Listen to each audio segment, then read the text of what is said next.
In the spring of 2007, a movie was released that told a story of great loss and tremendous self-control. Crossroads, a story of forgiveness, was received with rave reviews. But the most incredible thing about this movie is that it really happened. Well, I still remember November 16, 1998, like it was yesterday. Came home, had lunch with my wife and my daughter, and I was a contractor working in the neighborhood, and I had a couple projects going. Came home to have lunch, ended up leaving the house, and I forgot that I came home also to pick something up, and returned home within 5 minutes, and Cindy and Chelsea, right after we had lunch, had gone across the street, jumped in the car and gone across the street to the shopping center. And upon exiting my subdivision, I was driving back out of the subdivision, I remember seeing black smoke go over the horizon. And once I got to the main street coming out of my subdivision, I looked up the road and I realized this is a car crash. And for some reason, just an eerie feeling came over me, and it's something I had to go check out. When Bruce got to the crash site, his worst fears were confirmed. In the burning wreckage was the Murakami's family van.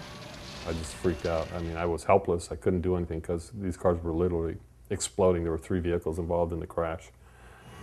And the last thing I remember is someone was sitting next to me on the sidewalk trying to calm me down. And, you know, my worst fears came true that day when I lost my wife and my daughter.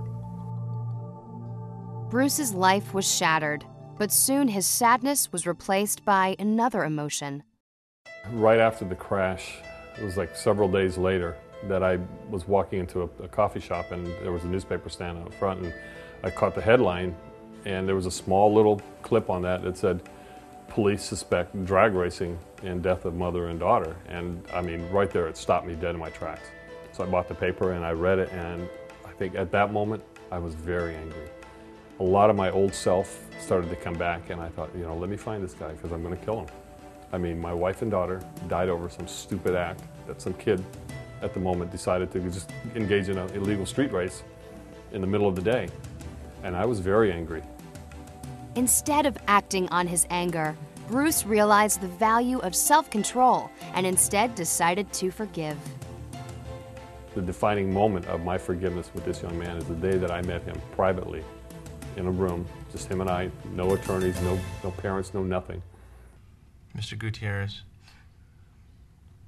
the reason I asked for this meeting is I want to hear what you have to say for yourself. Just you and me. I want to say it. I'm sorry. I'm so sorry. I'm so sorry. If I had not taken the course that I had in this tragedy, I would have been the third victim. Had I not chosen to forgive this young man for what he did, it would have taken its toll on me, and who knows where I'd be right now. Taking a step beyond forgiveness, Bruce came up with a plan to turn his great loss into something positive. Sending Justin to prison would only make a tragic situation worse. My wife and daughter's death would not seem so senseless, Your Honor, if Justin could continue to tell his story. If he could prevent one kid, just one, from making the same fatal mistake he did, I feel my family would have a chance to heal, and justice would be served. With Bruce's recommendation, the court agreed to allow him to travel with Justin to tell their story to students across the nation. The driver of the car that caused the crash was a 19-year-old male. He walked away with minor injuries, as did the driver of the SUV. I'm Justin Cabezas. And yes, I'm the one that crashed into Mr. Murakami's car and killed Cindy and Chelsea Murakami. My life was good. I had a good family, good friends, a bright future. The thought of something bad happening to me just didn't make any sense. Yes, I've lost my wife and my daughter. My boys have lost their mom and their sister. But a lot of good has come out of this because this young man and myself are saving lives.